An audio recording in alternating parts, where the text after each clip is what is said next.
बरादर के मुबारक हो जाए घना साल तमाम बदीन का घना शौकीन बोतार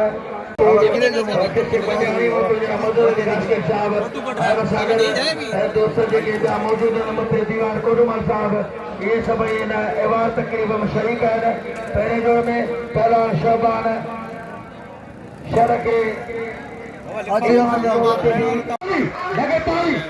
लगे मारे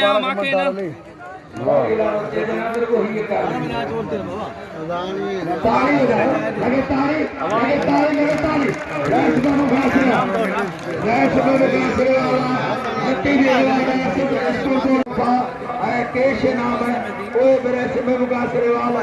ऐसा मदर साहब दीदा फाते पहलवान के दीवान कोडुमल जो वो पट्टू को हर साल पहरियो के जोर ओने पहरे पट के जो वर जो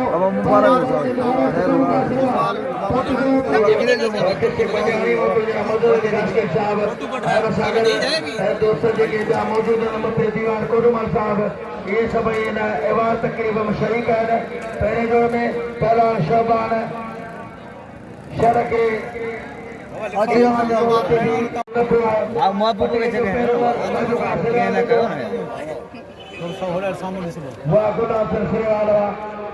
बरादर के मुबारक हो जाए घना साल तमाम बदीन का घना शौकीन